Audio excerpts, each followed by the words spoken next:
Assalamualaikum warahmatullahi wabarakatuh. Hai teman-teman semuanya. Apa kabar kalian hari ini?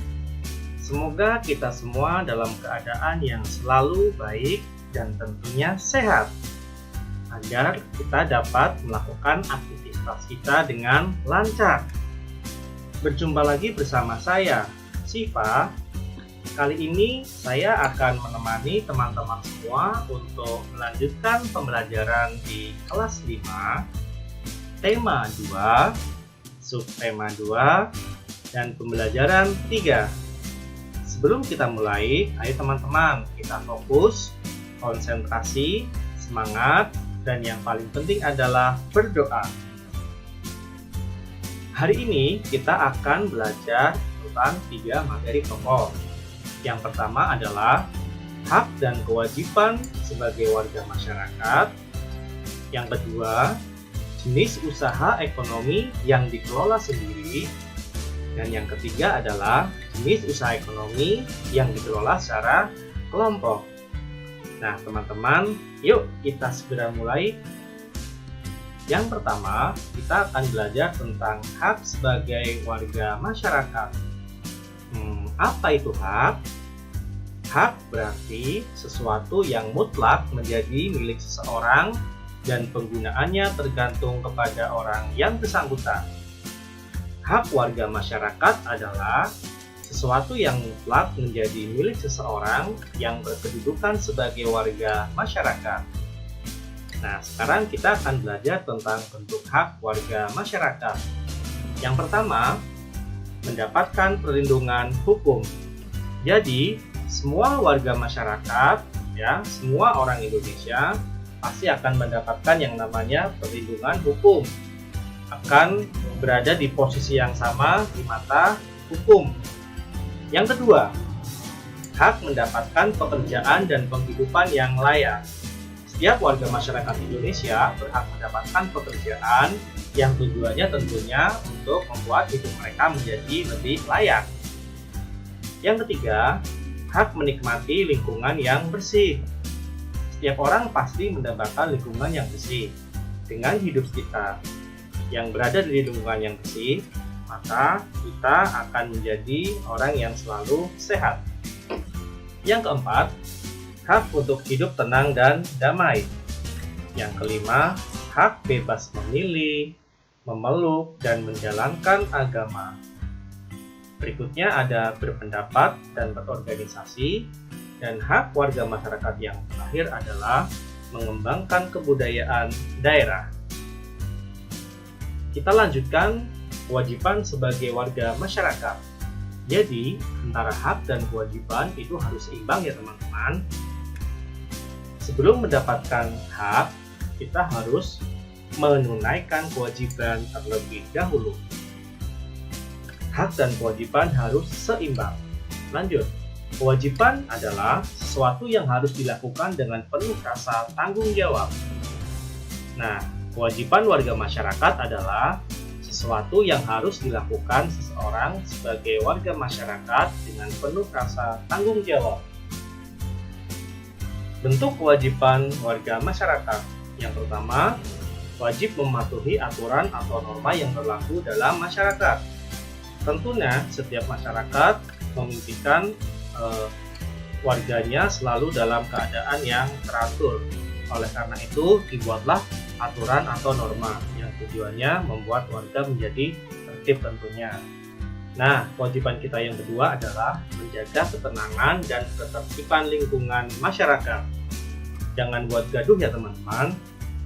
Yang ketiga, mengikuti kegiatan yang ada di lingkungan RT, RW, atau desa setempat.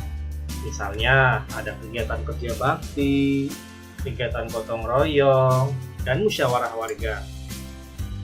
Yang keempat, menghormati tetangga di lingkungan tempat tinggal. Yang kelima, membantu tetangga yang terkena musibah. Ingat ya teman-teman, ada istilah bahwa saudara yang paling dekat adalah tetangga. Oleh karena itu, jadilah tetangga yang baik dengan cara saling membantu, saling menolong satu sama lain. Dan yang terakhir, kewajibannya adalah menjaga kebersihan lingkungan tempat tinggal. Ingat ya, bersih pangkal sehat. Ya, kita semua pasti ingin selalu sehat ya teman-teman. Kita lanjutkan jenis ekonomi yang dikelola sendiri. Yang pertama ada usaha pertanian. Nah, sebagian besar usaha pertanian dikelola secara perorangan atau sendiri. Usaha ini memiliki modal yang terbatas. Lahan yang digarap petani biasanya juga terbatas, nggak yang terlalu luas. Contohnya ya misalkan Pak Budi menanam padi, Pak Danang menanam jagung, gitu ya. Berikutnya adalah usaha perdagangan. Usaha perdagangan secara perorangan biasanya berskala kecil dan sedang. Contohnya, pedagang asongan, pedagang kecil, pedagang kaki lima, pedagang di pasar, warung, ataupun toko kelontong.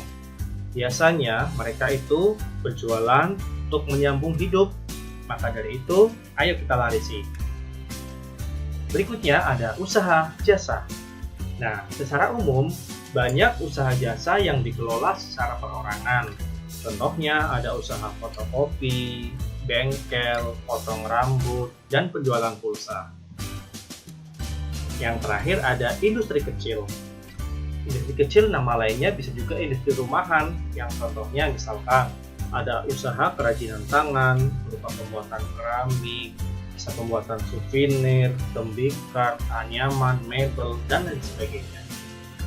Nah, tadi adalah usaha yang dikelola oleh sendiri atau individu. Sekarang kita akan belajar tentang jenis ekonomi atau usaha yang dikelola oleh kelompok. Nah, usaha ekonomi ini dikelola secara bersama, ya, banyak orang, baik dari modalnya, pengelolaannya, maupun keuntungannya. Yuk, yang pertama kita akan belajar istilah firma. Ingat-ingat ya teman-teman, ini sering loh keluar di ulangan. Ya, firma. Firma adalah usaha ekonomi bersama yang didirikan oleh sekurang-kurangnya dua sekutu. Pendiri firma biasanya orang-orang yang saling kenal satu dengan yang lain. Setiap anggota firma memiliki hak untuk bertindak atas nama firma. Anggota firma juga bertanggung jawab secara penuh atas risiko kerugian firma. Usaha berbentuk firma biasanya bergerak di bidang layanan konsultasi hukum dan keuangan. Itu firma teman-teman. Berikutnya ada persekutuan komanditer, atau kita lebih mengenal istilahnya dengan CP. Nah, CP ini didirikan oleh sekurang-kurangnya dua orang yang menyetorkan modal. Terdapat dua jenis sekutu ya, tiga-tiga teman-teman, ada sekutu aktif dan sekutu pasif. Nah, masing-masing perannya berbeda. Kalau sekutu aktif itu berperan sebagai investor atau yang memberikan modal dan pengelola. Nah, kalau sekutu pasif itu berperan sebagai investor atau hanya memberikan modal tapi tanpa terlibat atau tidak ikut campur dalam pengelolaan CP-nya. Jadi sekutu pasif hanya memberikan modal saja untuk usahanya. Itu CP ya teman-teman. Berikutnya ada perseroan terbatas. Nah, ini kita kenal dengan PT. Apa itu PT? PT adalah usaha bersama yang modalnya berupa kumpulan saham. Nah, apa itu saham? Saham itu adalah bukti kepemilikan suatu perusahaan atas penyetoran modal. Setiap saham memiliki nilai nominal tertentu. Pemilik saham akan memperoleh keuntungan yang disebut dengan dividen. Nah, bagi perseroan yang ingin mengembangkan dan memperluas usaha, sahamnya dapat diperdagangkan di pasar modal. Berikutnya ada dua, yaitu BUMN dan BUMD. Kalau BUMN itu badan usaha milik negara, nah kalau BUMD itu badan usaha milik daerah. Nah, BUMN ini perusahaan negara yang seluruh atau sebagian modalnya dimiliki oleh negara. Contohnya ada PLN. Ada yang tahu apa itu PLN singkatannya?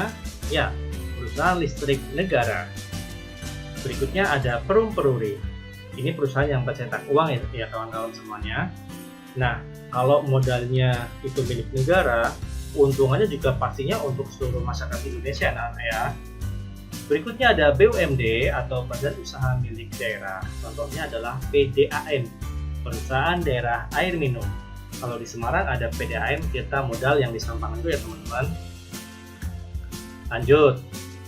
Ya, yang terakhir ada koperasi.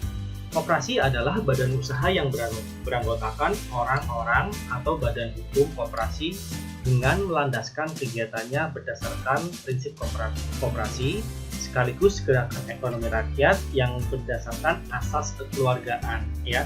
Kata kunci ini ada asas kekeluargaan. Ini nomor 25 tahun 1992 ya undang-undangnya. Nah, Bapak Koperasi Indonesia itu namanya Dr. Andes Muhammad Hatta atau Wakil Presiden pertama di Indonesia. Berikutnya kita akan belajar tentang bentuk koperasi. Yang pertama ada koperasi konsumsi, yaitu usaha bersama yang menyediakan berbagai barang konsumsi untuk memenuhi kebutuhan sehari-hari, kebutuhan pokok kalian ya, baik sandang, pangan atau papan. Yang kedua ada koperasi simpan pinjam, yaitu usaha bersama yang menyediakan layanan simpan dan pinjam. Simpan itu ada yang menabung dan pinjam itu ada yang berhutang ya, saling menguntungkan satu sama lain. Berikutnya ada koperasi produksi. Apa itu koperasi produksi? Nah, koperasi produksi adalah koperasi atau usaha bersama yang menyediakan bahan baku produksi dan menyalurkan hasil produksi anggotanya. Misalnya ada pengusaha batik, tahu, tempe, serta sapi perah. Nah, koperasi ini memberikan bahan baku atau modalnya. Terus nanti kalau pengusahanya sudah berhasil, juga membantu dalam menyalurkan hasil produksinya atau membantu menjualnya. Nah, yang keempat ada koperasi jasa, yaitu usaha bersama yang menyediakan layanan atau jasa tertentu bagi anggotanya. Contohnya apa ya? Ada koperasi angkutan. Yang kelima ada koperasi serba usaha, yaitu usaha bersama mengelola berbagai jenis usaha. Misalnya ada konsumsinya, ada simpan pinjamnya, ada penyediaan bahan bakunya, dan ada penyaluran hasil produksinya. Contohnya adalah ada KUD atau Koperasi Unit Desa. Nah, demikian teman-teman pembelajaran hari ini. Semoga kalian semua tetap semangat dalam belajar untuk meraih cita-cita yang lebih cerah di masa yang akan datang. Jangan lupa tetap semangat, tetap sehat, jaga diri kalian baik-baik, dan banggakan orang tua kalian. Sekian dari saya. Wassalamualaikum warahmatullahi wabarakatuh. It's caught in the crossfire. It's caught in the